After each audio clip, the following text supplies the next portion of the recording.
Your time is now. The world needs leaders. It's up to you to answer the call. Be better in business. Be better in life. Joined by our host, Chris Book. This is Leading by the Book.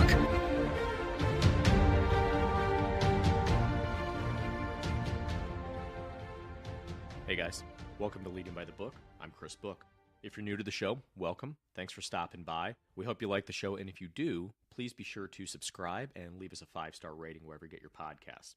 As always, you can get in touch with me at leadingbythebook.com, or you can drop me a message on LinkedIn, Chris Book on there, or on Twitter at Chris Book. I love seeing so many of the questions and issues that you guys are wrestling with, and I try to incorporate as much of that as possible into the show, so please keep them coming our way. One bit of housekeeping for the show, and this is a fairly big bit of housekeeping. Next week, we will have our first guest on Leading by the Book. Andy Strumpf is an incredible leader. He is a former member of SEAL Team 6 with the Navy and served on several SEAL teams there as well. He's highly decorated, and if that's not enough, he is a world-class bow hunter. He is a world record holder in a couple different disciplines of wingsuit jumping. He runs a consulting business as well, working with some great companies, helping them develop their leadership acumen. He's a fascinating guy and just somebody that I think you're going to take so much away from. So you will have the pleasure, I hope, of listening to that interview next week. So please be sure to check back for that, and definitely be sure to spread the word as well. So with the show business out of the way, this week I want to address one of the most commonly asked questions, to me at least, about leadership. And that question is pretty simple. It's how do you know what to do when? So the thing about leadership is that it's very complex. And the reason it's complex is because there's no recipe to do it well.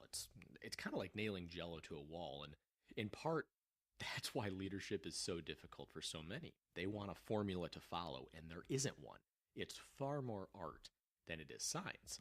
But luckily, there is a straightforward trick, something that I use and you can use as well, that can help us be a better version of the leader that we all want to be. So as leaders, or people that want to be better leaders, I should say, we all have things that we want to be.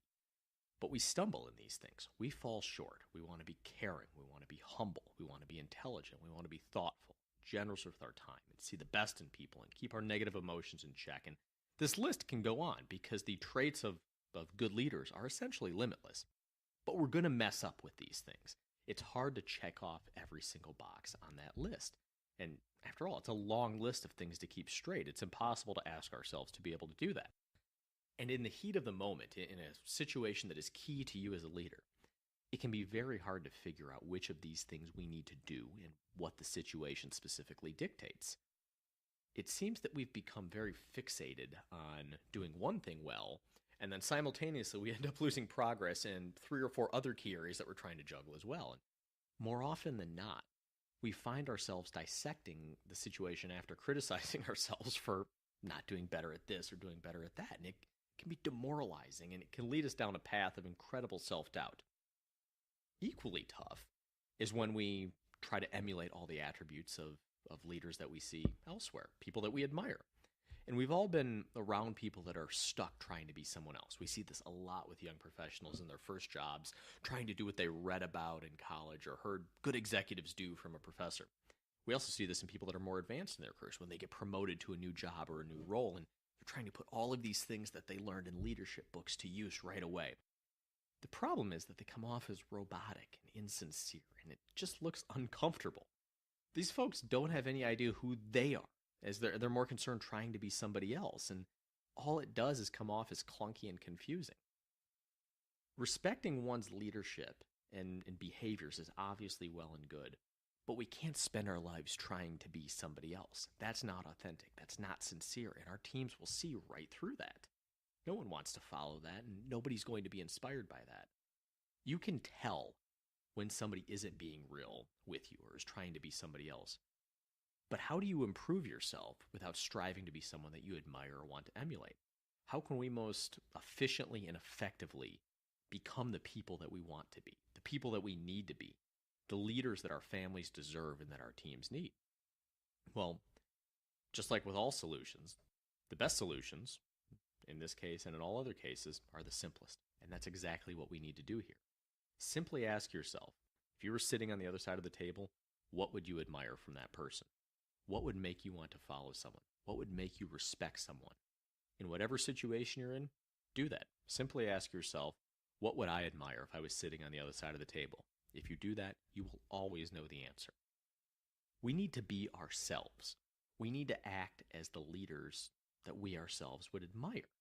So let's stop chasing what we think people we idolize would do. Let's do what we know how to do, which is be ourselves and do it well. It's a simple parameter within which to act and operate, but constantly ask yourself, what can I do here that I would respect and admire? This is going to help us to be a better version of ourselves and to be a better leader for those we impact. This question, it needs to be constantly at the forefront of our minds.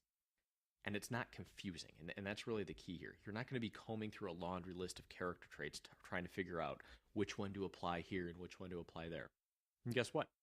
Pretty soon, that person that we respect, that question we're asking ourselves, that person that we're thinking we would admire if we were on the other side of the table, that person is going to become us. That's how we change our behavior. The transformation to being an effective leader is not one that's going to happen overnight. In fact, the harsh truth of it, it's not one that's going to ever be complete. It's an endless quest. But with each passing day, as we add small wins here and small wins there, we can make a radical impact on our lives and our ability to lead. So don't waste time. Let's get started right now. Let's get going down this path to being a better version of ourselves. We cannot afford to waste any of the precious time that we have left.